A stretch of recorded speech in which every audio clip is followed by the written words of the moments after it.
Hello students, so today we are going to study about cryptography and network security. The contents are basic terminology, need of security, principle of security, OSI standard for security model, aspect of security, security attack, classification of attack, security services, security mechanism, model of network security, viruses, worms, and Trojan horse. Let's start with some basic terminology. Here basic concept is that we want to send our message, but message should be in some coded form so that nobody else can see. We want to convert our original message into coded message with the help of encryption technique. So this block is at the sender side.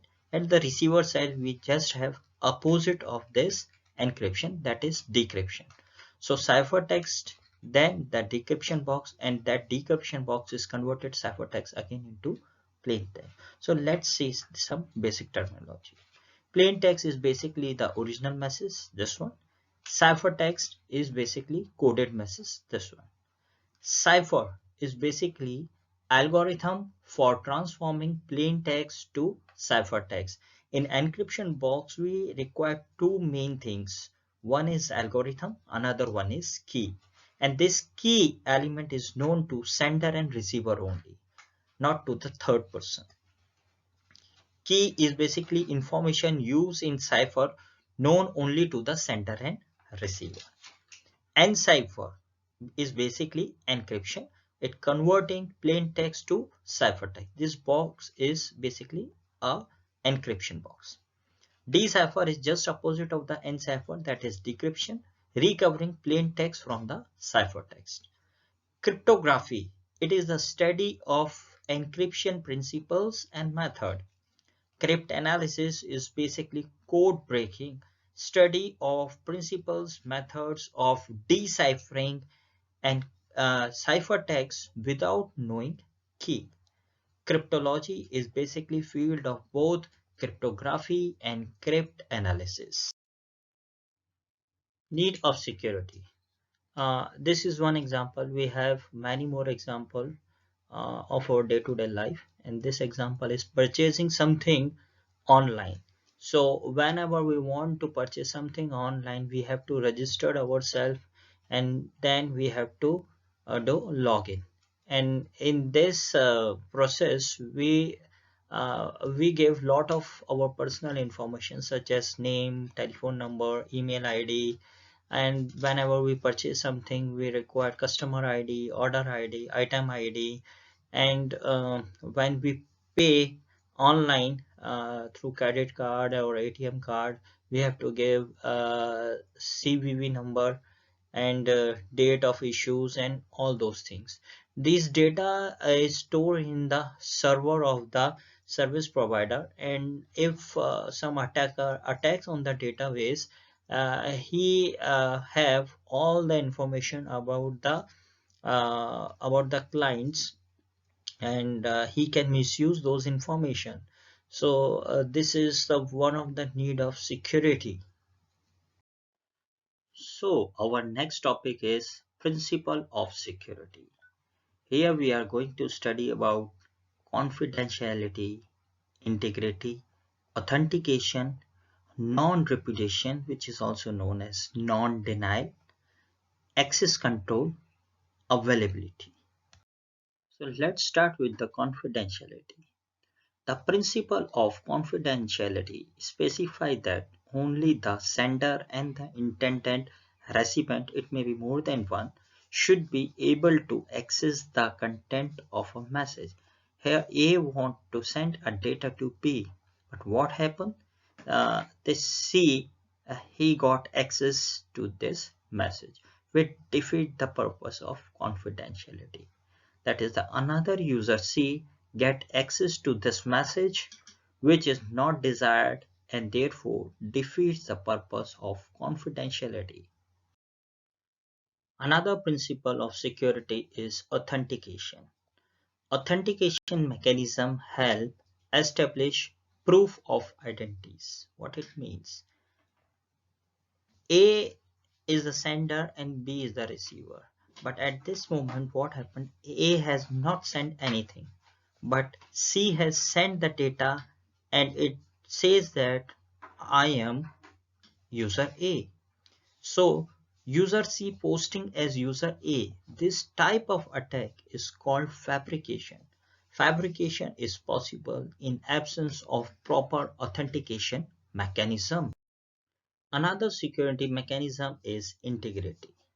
The content of the message are changed after the sender sends it, but before it reaches the intended recipient. Let's see with an example. A is the sender, it sends message which is intended to user B. Now this one should be the ideal route, but what happened? Message is transferred like this. So A has sent the message that transfer rupees 500 to.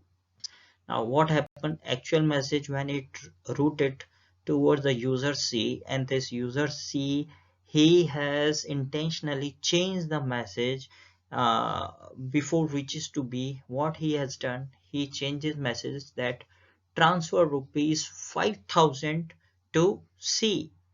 So the message has been modified, which defeat the purpose of integrity. User C managed to access the data, change its content, and send the change message to the user B. This type of attack is called modification. Next one is non-repudiation. The principle of non-repudiation defeat any possibility of deny something have done. Here what A is saying that I never sent that message which you claim to have received. Non-repudiation does not allow the sender of a message to refuse the claim of not sending that message. Access control. The principle of access control determines who should be able to access what. Access control is specify and control who can access what. Just for example, user A can write to file X but can only read file Y and Z. So he can do changes, he can update file X but cannot do anything in file Y and Z. Next one is availability. The principle of availability states that resources should be available to authorized party at all time. Let's see it with an example. A, he want to contact with computer B, or it may be a server. But C is an unauthorized person, and due to his intentional action, A is unable to contact with B. So this is interruption. Authorized user A may not be able to contact a server or a computer B due to intentional action of an unauthorized user C. OSI standard for security models. Just like we have OSI reference model in data communication, we have OSI standard for security models. Authentication, access control, non-repudiation, data integrity, confidentiality, availability, notarization or signature. We have studied about these six, and later on we are going to study about the signature. The OSI stands for Open System Interconnection. Security architecture provides a systematic framework for defining security attacks, security mechanism, and security. There are three aspects of security, that are security attack, security mechanism, and security service. Basically, security mechanism is security control. Security attack: any action that compromises the security of information owned by an organization. Whereas security mechanism, it is a process that is designed to detect, prevent, or recover from security attack. Security service: a processing or a communication service that enhance the security of the data processing system and the information transfers of an organization. The services are intended to counter security attack, and they make use of one or more security mechanism to provide the service. Threat: a potential of violation of security which exists when there is a circumstances, capability, action, or event that could breach security and cause harm. That is, a threat is a possible danger that might exploit the vulnerability, attack, and assault on the system security that derives from an intelligent threat. That is, an intelligent act that is a deliberate attempt to evade security services and violate the security policy of a system. Let's see security attacks. A passive attack attempts to learn or make use of information from the system but does not affect system resources. Passive attacks are in the nature of eavesdropping on or monitoring of transmission. The goal of the opponent is to obtain information that is being transmitted. There are two types of passive attacks: release of message content and traffic analysis. Traffic analysis monitor traffic flow to determine location and identity of communicating host and could observe the frequency and length of message being exchanged. These attacks are difficult to detect because they do not involve any alteration of the data. So we can say that passive attacks do not alter data and it is difficult to detect it. So passive attack: interception. See, Bob, he is the boss, and Alice, she is her secretary. So Bob want to send some confidential data to Alice. Okay, but what happened? This Dirt, he is the third person. He read the content of the message from the Bob to the Alice. But remember here he has not changed that data. That's why this come under the passive attack and which is interception. Another passive attack is traffic analysis. So what happened in traffic analysis? Again, that Bob, he has sent data to the Alice. And what happened? This Dirt, he is observing the pattern of the traffic. Remember, he has not changed the data. That's why this type of attack is come under passive attack. Another category is active attacks. Active attacks involve some modification of the data stream or the creation of false alarm. We can divide this into four categories: masquerade, replay, modification of message, and denial of services. Masquerade of one entity as some other. Replay previous messages. Modify or alter some part of message in transit to produce an unauthorized effect. Denial of services basically prevents or inhibit the normal use or management of communication facility. An example of active attack: masquerade. Here what happened? Bob, he has not sent any message, right? There is no message sent by the Bob. But Dirt, he has sent message to the Alice.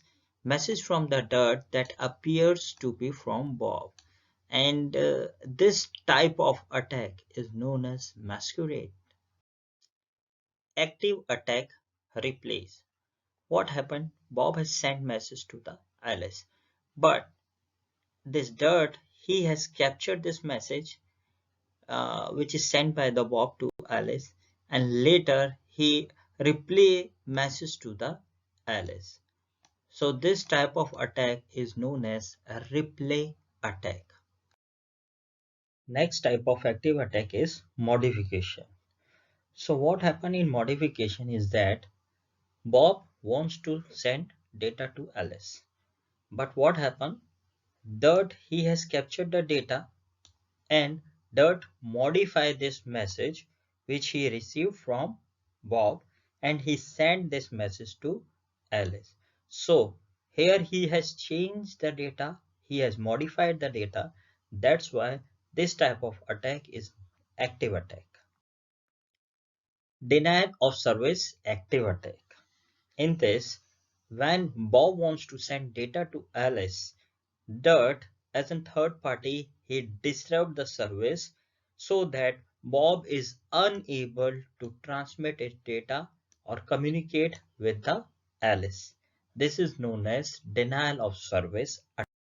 So here are some key points regarding active attack and passive attack. Passive attacks basically focus on prevention. It is easy to stop but hard to detect. Whereas active attacks focus on detection and recovery. It is hard to stop, but it is easy to detect. Attacks can be classified as application level attacks and network level attacks. In application level attacks, the attacker attempts to access, modify, or prevent access to information of a particular application or to the application itself. For an example, obtain credit card information on internet or changing the content of message.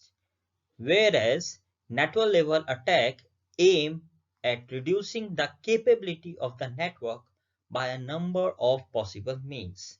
These attacks generally make an attempt to either slow down or completely bring to halt a computer network. Now let's see the work of security service.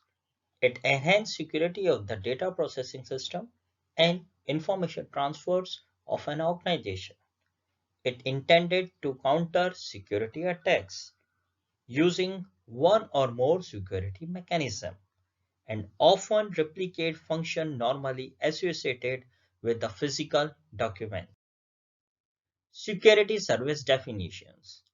Under X.800, it says that a service provided by a protocol layer of communicating open system which ensures adequate security of the system or of data transfers, whereas RFC 2828 says a processing or a communications service provided by a system to give a specific kind of protection to system resources.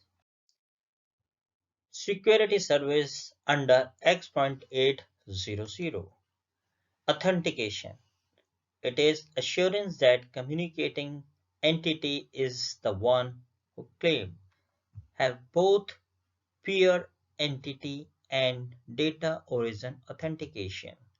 Access control, prevention of the unauthorized use of a resource, data confidentiality, protection of data from unauthorized disclose, data integrity, assurance that data received is as sent by an authorized entity, non-repudiation, protection against denial by one of the parties in a communication, availability, that is resource accessible and usable.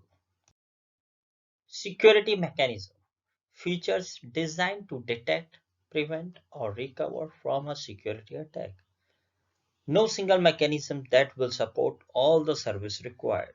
However, one particular element underlies many of the security mechanism in use, that is cryptographic techniques. Specific security mechanisms. Encipherment, digital signature, access control, data integrity, authentication exchange, traffic padding, routing control, notarization. Pervasive security mechanism, that is trusted functionality, security levels, event detection, security audit trials, security recovery. Now we have a simple model for network security. At this end, we have a sender who want to send its message to the recipient at the receiving end. So first of all, our plain text is being converted into ciphertext with the help of this transformation and some secret information, that is your key. Here we have now ciphertext, and ciphertext is uh, transmitted through this channel at the receiver end. At the receiver side, what happened, our ciphertext is again converted into the plain text with the help of the secret information. And from where we get the secret information? This secret information is basically a key. So this third party, it is a trusted party which transfer this key to the recipient. And it may be possible that we have a opponent or we have a attacker which is sitting here and who want to check this data out. So that's why we have this security mechanism that plain text is first converted into ciphertext, that is encoded text, and a key is not sent along with this message, but there is some third party who can transmit this key from sender to the recipient, so that this opponent is unable to see or to detect or decode the message transmitted from sender to receiver. So model for network security. This model requires to design a suitable algorithm for the security transformation, generate the secret information that is key used by the algorithm, develop method to distribute and share the secret information, specify a protocol enabling the principals to use the transformation and secret information for a security service. So next topic is virus. A virus is a computer program that attaches itself to another legitimate, that is genuine program, and cause damage to the computer system or to the network. A virus is a piece of program code that attaches itself to legitimate program code and run when the legitimate program runs. For an example, we have the simple original clean code, that is add x to y, perform print job, perform close job, and this is the original code. But what happens when it is affected by the virus? Add x to y, perform print job, and then perform virus job. And what is the job of that virus? Is delete all files, send a copy of that virus to all using this user address book, and then return, perform close job, end. And this will cause huge damage to the system.